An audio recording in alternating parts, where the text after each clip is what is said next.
So Bob had Parkinson's, which he didn't tell me about for 2 years, and vascular dementia. And he spent his last 3 years in long-term care. And we had tried to navigate the health and care system, especially when it came to seeking respite for both of us. It was all very disjointed, and it always seemed to land back on me as to whether we got to the right place with the right information. So we were really casualties of a range of systems which mostly didn't work for us. So after he died, I looked back at what had happened and decided it must be better than this. And could I stay involved with health and care services in different ways? And having explained why I was there, I would then focus on a broader picture and not just about us. So with the privilege and the opportunity I had of working with professionals, I've learned lots more now about the patient experience and the patient journey, those pathways. I can be part of making this better, but I have to work at it. I have to earn the trust and the respect of those people I'm working with. I have to make it clear that I'm not just there to moan on or keep repeating my story or find fault. And I try to understand the challenges of their role and the obstacles that get in their way. So I believe patients are partners in their own care, and there should be greater encouragement for them to ask questions and discuss options and make informed choices. So is the journey smoother today? Well, I believe that there are signs in North Cumbria, through its approach to integrated care, that there is progress in wrapping around the patient in all their parts, physically and mentally, and getting them to the right care with the right team. When CLIC kicked off in 2013, we had a key principle for improvement science, and that was it's the people who receive the services as well as the people who provide them who are best able to help us improve them. When I first met Sue, she came with a map of the services that had been involved in trying to help her with the care of her husband, who had had I think a dementia associated with Parkinson's disease. And that map was just a confusion of a disjointed and unhelpful network of services. Sue came to our workshop not with any anger, not with any sense of looking for who to blame as to why the services were not why they should be, but with a real optimism and humility about saying, is there anything I can do to help make this better? Because these services are not the way they should be.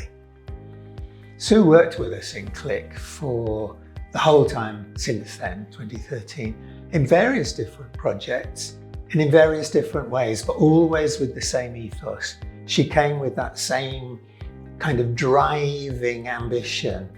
Things are not the way they should be. How can I help you to make them better? And through her eyes as a patient and as a carer, she could help us understand what it was like to be in receipt of our services and help the staff who provide those services think through how they could improve them.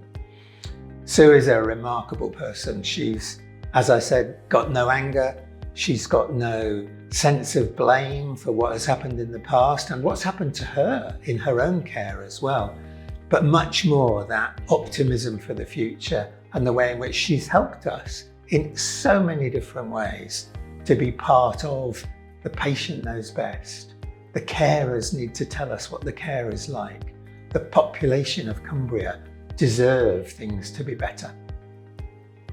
Well, Rachel and I nominated Sue because she is amazing. She has so much enthusiasm for what she does. I know she's been offering her reflections and contributions for many years, but we've just come to know her more recently through the Shadow ICS work into North Cumbria for the Workforce Programme. She's a prized asset of the System Development and Leadership workstream. It's really clear that she comes from a very genuine and passionate place when she offers her contributions and challenging the system to really always include the patient experience and patient voice. We undoubtedly need more Sues within the ICS and system working if we are to truly master co-production. Sue, I hope this goes some way just to let you know how much your hard work is valued and appreciated. During the time when we were thinking about strategic plans for Cumbria, the so-called success regime, Sue was instrumental in helping us think through what co-production meant. And really, when we're planning services for the future, again, we have to think about the citizens of Cumbria. We have to think about patients and carers as the key people to tell us what a service needs to be like, how it needs to work, how it needs to respond.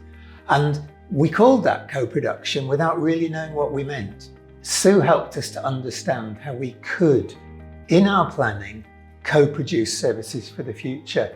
So Sue has been with us for many years, but her ideas and her thoughts and her philosophy are going to be with CLIC and going to be with health services in Cumbria forever. We really do see Sue as part of the CLIC family. She always brings so much energy to the work that she's involved with when she works with us. And because she's worked with us for so many years now, she has been a critical part in helping us to bring all of the partners in health and care in North Cumbria together, and we appreciate that so much. Sue really is an inspiration and a great asset to us in North Cumbria. It's amazing how well that she's turned such a negative experience of health and care into something so positive, and we're really appreciative of the work that she does to improve services here in North Cumbria.